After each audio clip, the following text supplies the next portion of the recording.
तो चलिए आज हम लोग जो है एक प्रॉब्लम करते हैं कि किसी स्फेयर को यदि रोल करा दिया जाए तो जो उसका रोटेशनल काइनेटिक एनर्जी और टोटल काइनेटिक एनर्जी का जो है रेशियो कितना होगा, इसको कैसे कैलकुलेट करें। तो एक क्वेश्चंस के माध्यम से देख रहे हैं कि if a sphere is rolling then the ratio of its rotational kinetic energy to the total kinetic energy, इस रेशियो को हमें कैलकुलेट करना है।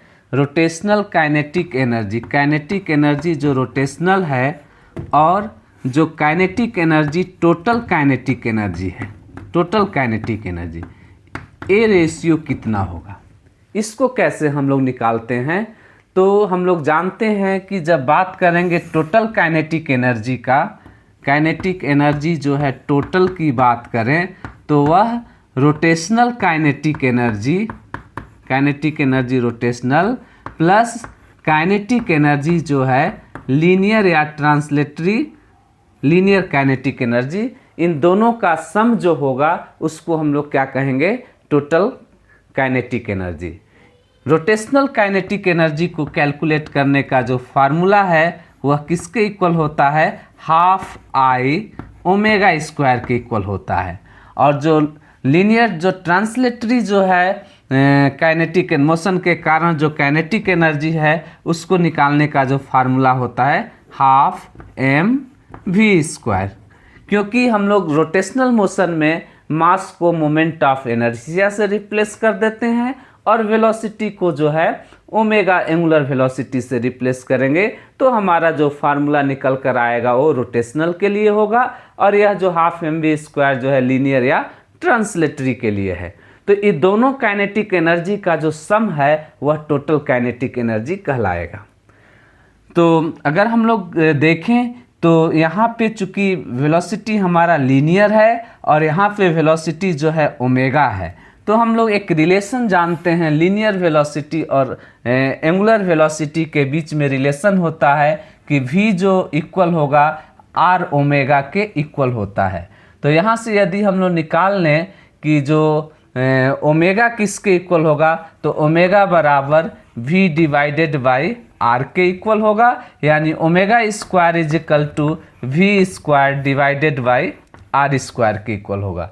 तो इस वैल्यू को हम यहाँ पे पुट कर देते हैं तो हमारा जो टोटल काइनेटिक एनर्जी होगा वह किसके इक्वल होगा, हाफ आई और ओमेगा के जगह रख देते हैं v square divided by r square, omega square के जगह पे, plus half m v square.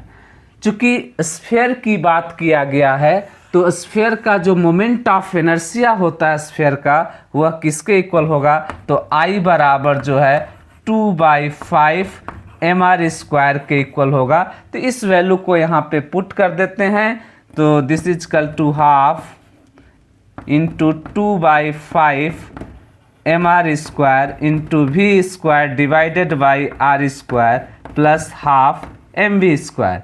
यहाँ से देखिए आर स्क्वायर और ये आर स्क्वायर कैंसिल आउट हो गया, यहाँ से 2 कैंसिल आउट हो गया, यानी 1/5 m v square plus half m v square.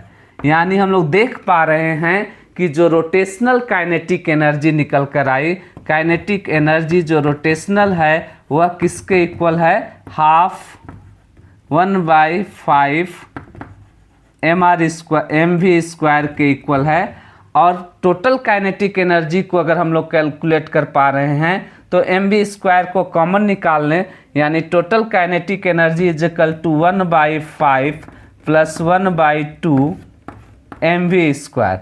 This is equal to जो होगा टोटल काइनेटिक एनर्जी जो है, kinetic energy total, this is equal to 7 LCM 10 हो जाएगा तो 7/10 एम वी स्क्वायर के इक्वल है।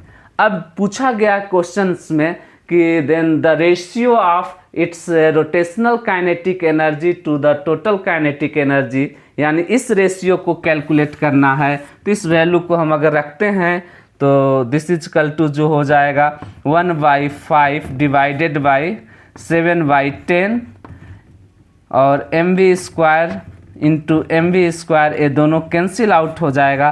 तो यहाँ से अगर हम लोग सॉल्व करते हैं तो ये रेशियो हमको क्या मिलेगा, 2 जो है 7 के इक्वल प्राप्त हो रहा है। तो इस प्रकार से हम लोग जो है टोटल काइनेटिक एनर्जी कोई जो स्फीयर हो या सिलेंडर हो या डिस्क हो या रिंग हो, उसकी जो है टोटल काइनेटिक एनर्जी की बात करेंगे।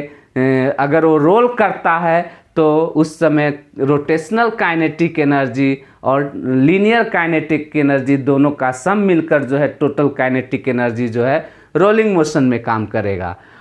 और अगर हम रेशियो निकालना चाहेंगे वो रोटेशनल के साथ निकाल सकते हैं या ट्रांसलेटरी के साथ निकाल सकते हैं। तो इस क्वेश्चंस में रेशियो पूछा गया है रोटेशनल और टोटल के साथ, तो इस प्रकार से हम लोग सॉल्व किए। आई होप कि इस कंसेप्ट को आप समझ पाए हैं।